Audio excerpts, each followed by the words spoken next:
Hello there everybody, this is Ira and it's Wednesday and it's time for another new little indie game that you might not have heard of. This one is called Regions of Ruin. This came out this year in February, I think. It's by Vox Games. These are the same people who are making Meeple Station now, so that's interesting. I've got kind of a mixed set of feelings about this game at this point. I've had it for about a week.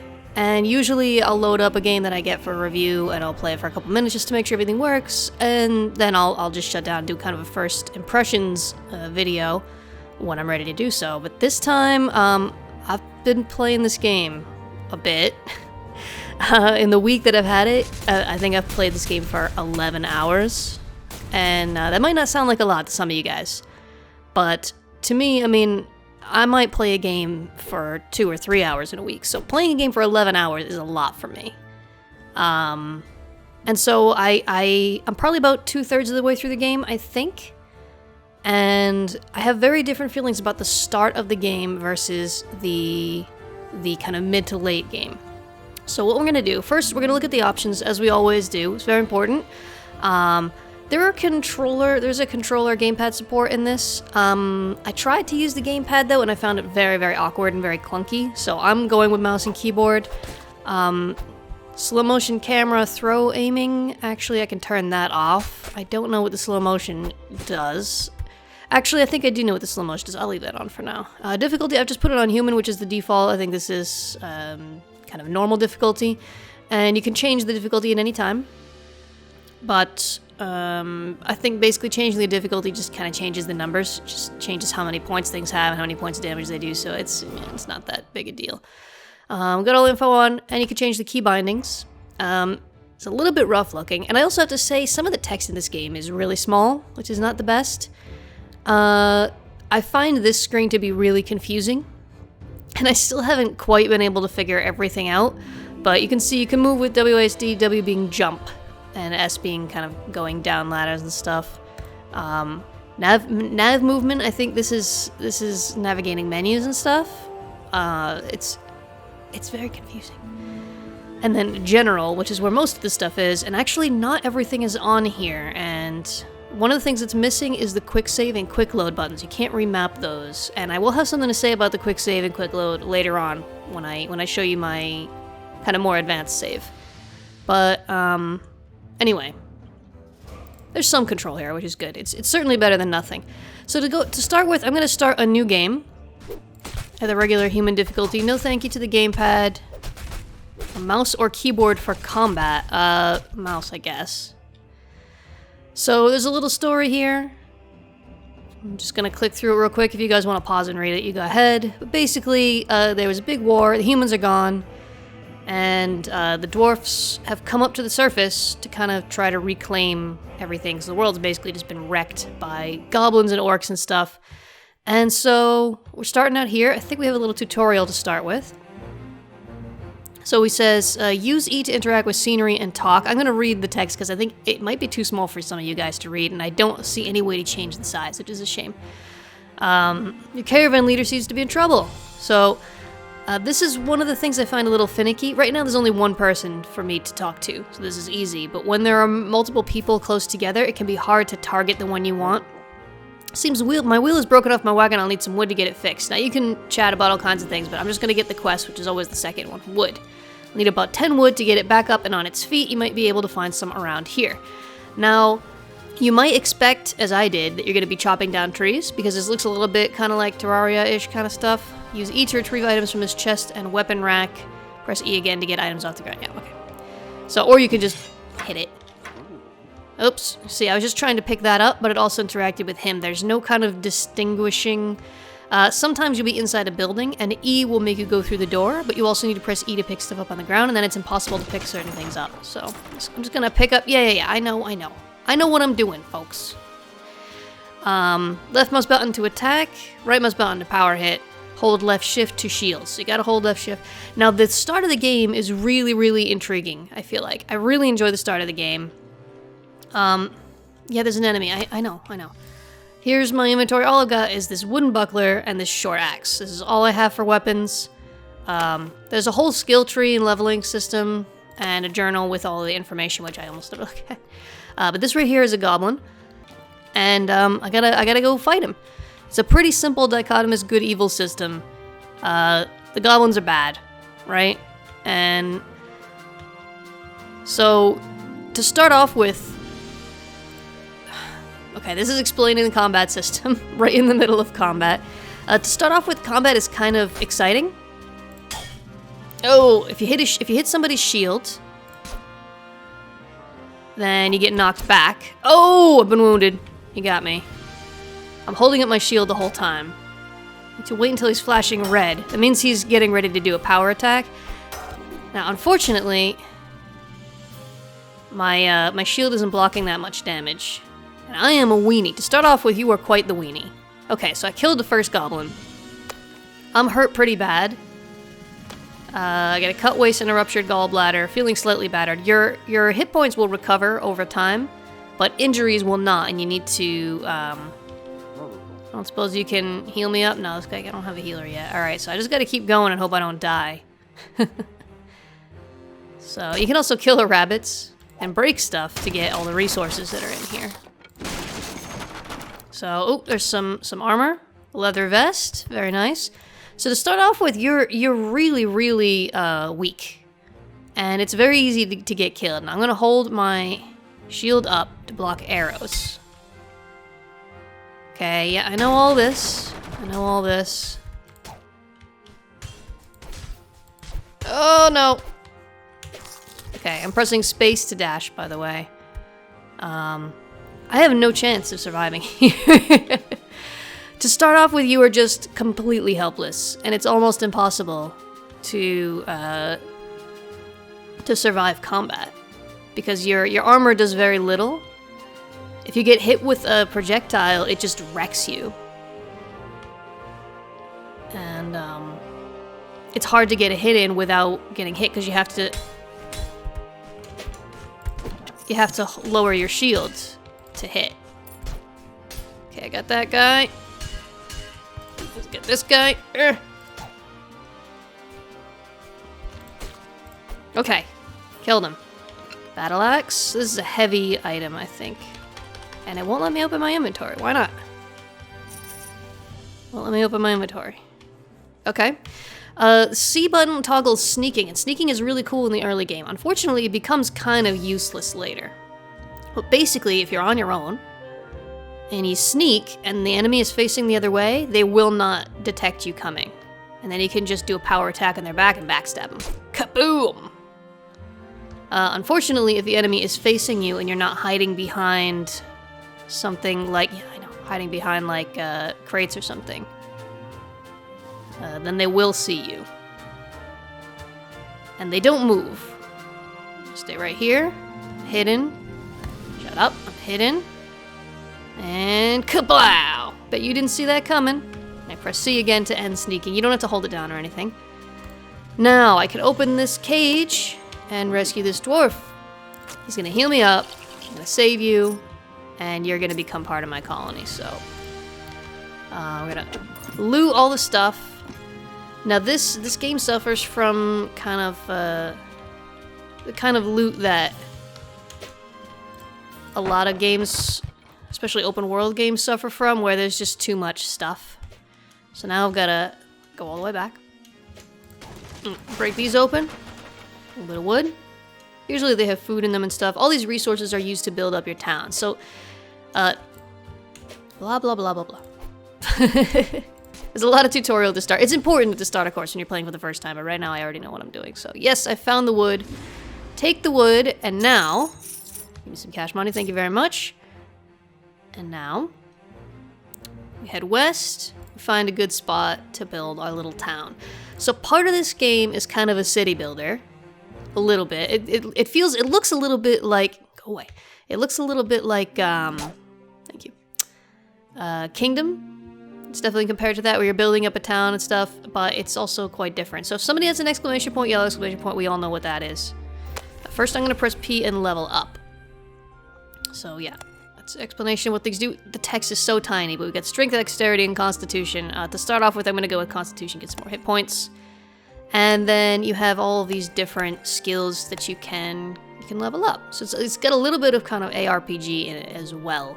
And that becomes more apparent later on. Dash while shielding to charge and stun enemies. Double all of your base element resistances. I might want to go with attacking for now. Bleeding, I think, is a good one. So, workers. There's a goblin encampment nearby. So I need to go and rescue. Got another. You still have exclamation mark. Okay. Usually the exclamation mark goes away. There's a lot of bugs in this game, unfortunately.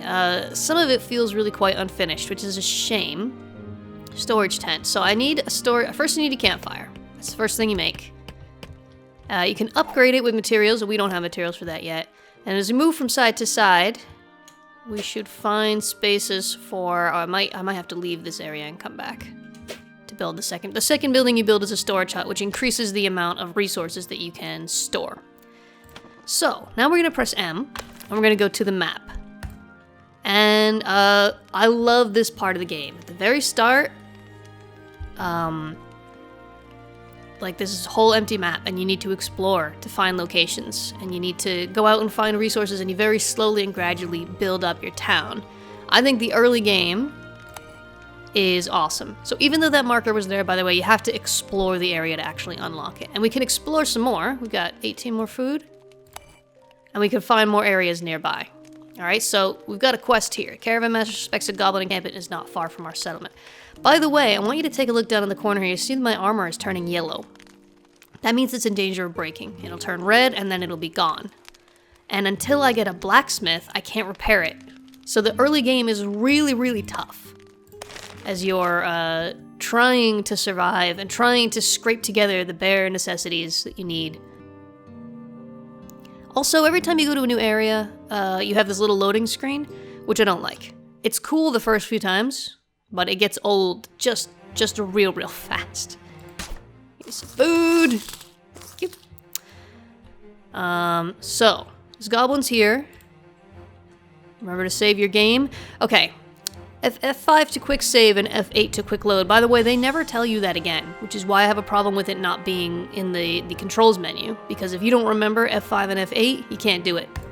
There's also another issue.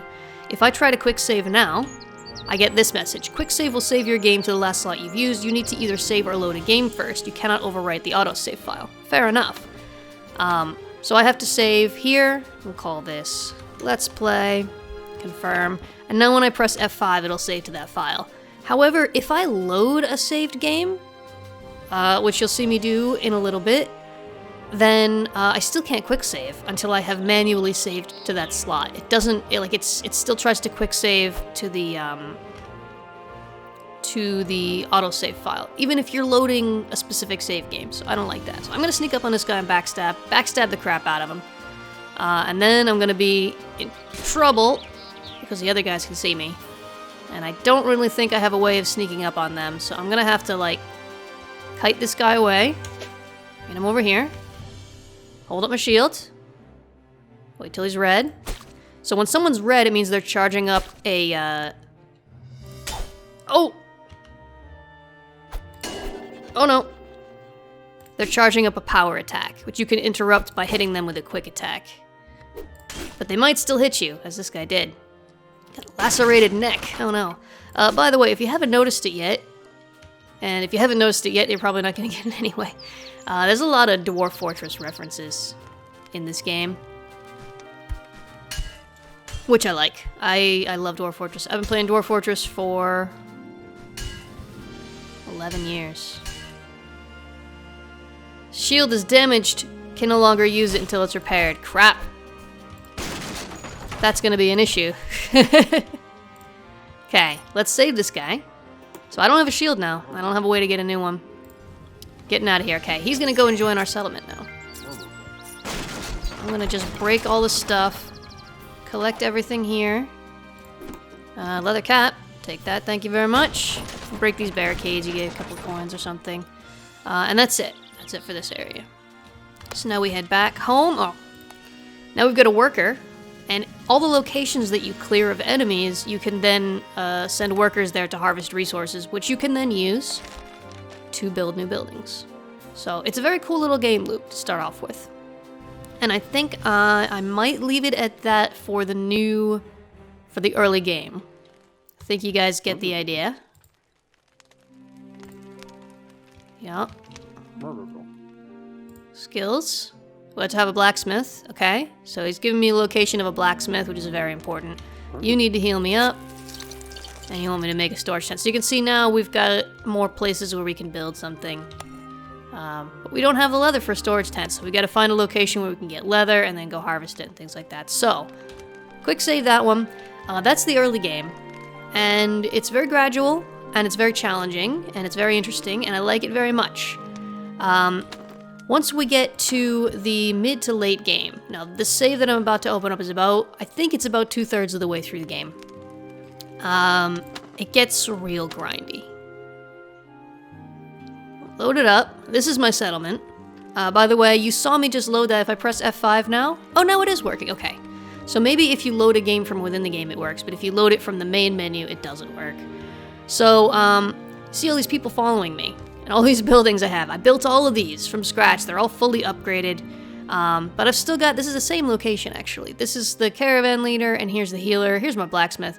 But for example, if I want to talk to my blacksmith, it can be tough to get him. Or if I want to open this chest, no, I want to open the I want to open the chest. There we go. This is all my storage. So that can be a little bit wonky, a little bit janky. Here's my blacksmith. Here's my forge. We've got a training area, which gives us power-ups. We've got, actually, the library. You collect pages as loot in certain places, and then you can unlock these books, which give you... It doesn't tell you how much gold you have. I only got 10,000, okay. I've only got 10,000. Here's a rune forge, which you can use to enchant items. So pretty near endgame. These people following me are like my army. You can recruit up to 10 companions at the inn, and every time you come to the map, get some money from your inn, from your tavern. And you can also, you can take, what are these called? Like missions. Wanted posters. So this is a fully upgraded inn, but basically if I am not completely full with 10 people, I can hire a person, but I've already got 10 companions, so I can't do that. And then over here we've got, this is like the apothecary where I can make bandages and potions and stuff. And then there's the trading post. Now you can put these buildings wherever you want. You can kind of build them in whatever area you want. This is the market where you can buy and sell resources. So this is pretty much fully done. There's only a couple of buildings. Actually, there might only be one building. I think only the rune forge can still be upgraded any further. The blacksmith is fully upgraded. Forge is fully upgraded. Training place is fully upgraded. Library... fully upgraded, so yeah, just the rune forge is the only thing that I still have left to upgrade. I just need these different types of metal bars. You'll notice in my inventory, I've got pretty endgame gear. I don't have an adamantine shield. I've certainly found plenty, but I actually have found that this shield is more useful for me because it gives me a regeneration bonus. And I have perks and skills now where any shield I use will block all damage, so it's not really that important. Oh, what's this? The Ring of Death. Ooh, yeah, I don't want that. I'm gonna go put that in my storage because it's valuable. Come on over here. And then we'll go out and we'll do a couple of missions. Save that. Oh, I could use another healing potion. I don't get hit very often. Now, unfortunately, we're definitely in kind of late game here. But unfortunately, it starts to get really grindy.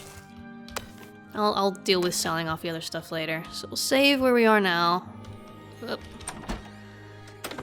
And once you have, oh boy, 61.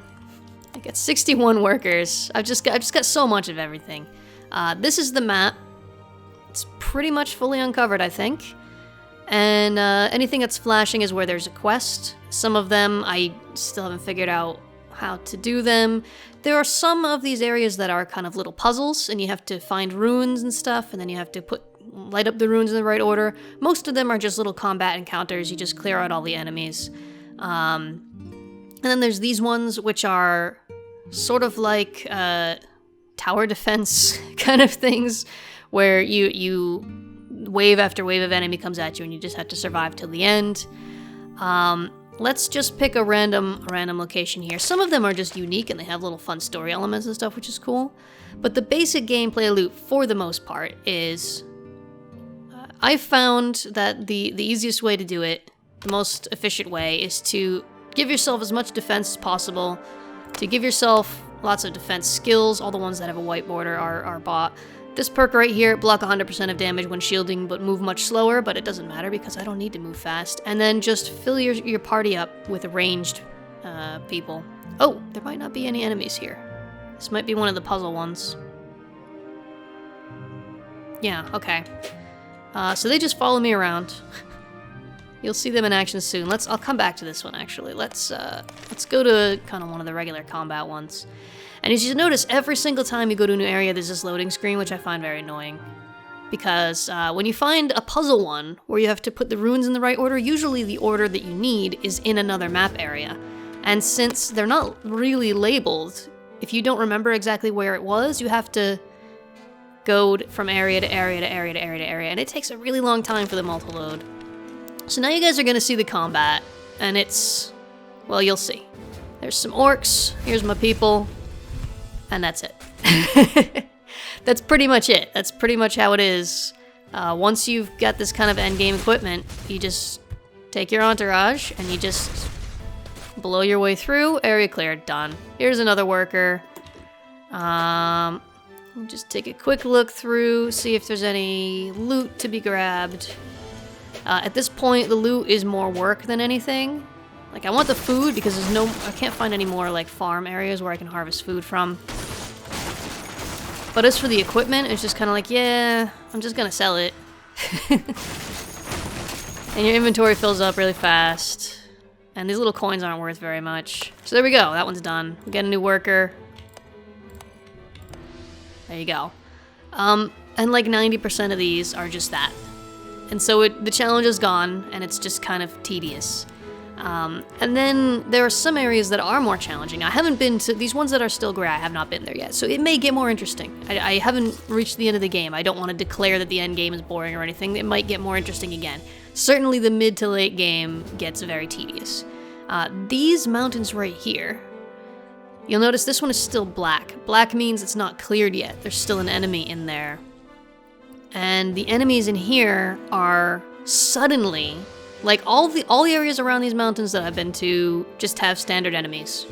Blaze through, kill everybody, take their stuff, move on.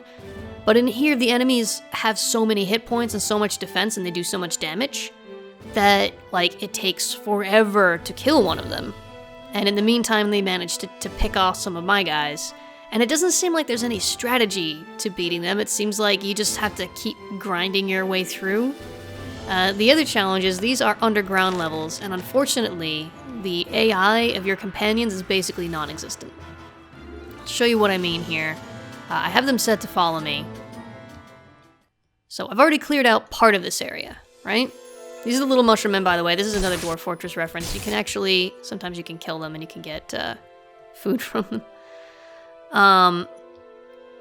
But yeah, these guys basically have no AI. If I try to go up this ladder, they're just gonna run around at the bottom like, oh, I don't know what to do. You can summon them to you, and in fact, I think there's a way to set a key binding to, yeah, rally companions. It doesn't have a key set. I don't know why.